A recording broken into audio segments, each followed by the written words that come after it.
These things sound very good, but they should be used with a huge lot of restraint and a huge lot of context. Why I'm saying this is, these are like spices in the kitchen. You have to know what dish you are going to cook.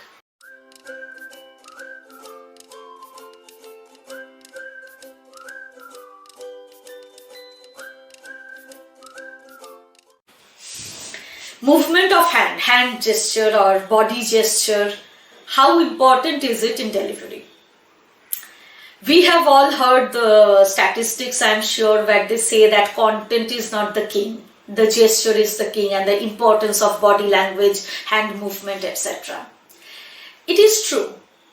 However, also note that all those convention addresses and all those lovely TED talks that have changed our lives, remember that many of them have been delivered with very little hand gesture, at times even standing behind the dais.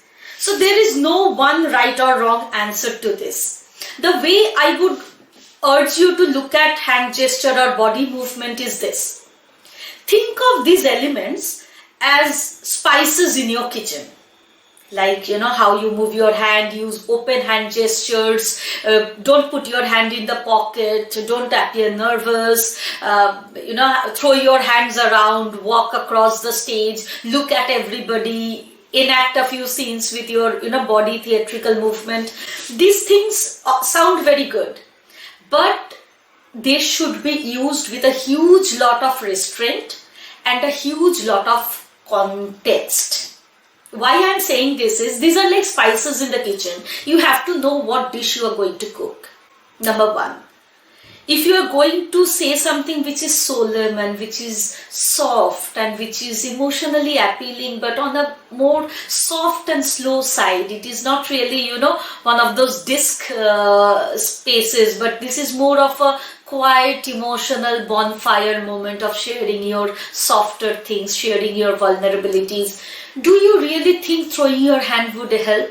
No, it perhaps won't. On the other hand, if you're describing a scene from the, from one of your college fest days, and those were the days of my life, and this happened and that happened, do you really think it would help if you put your hand in the pocket and say that? It won't. Appropriateness is your word here. Watch for appropriateness.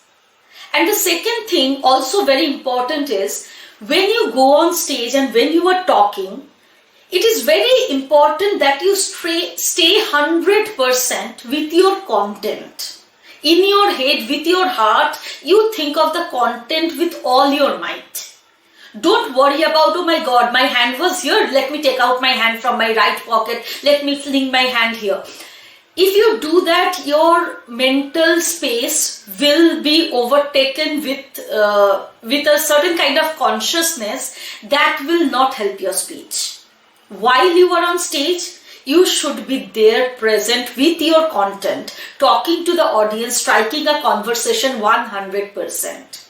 Whatever your hands do, whatever your body does, wherever your legs carry you throughout the stage, those things should be subconscious, those things should flow.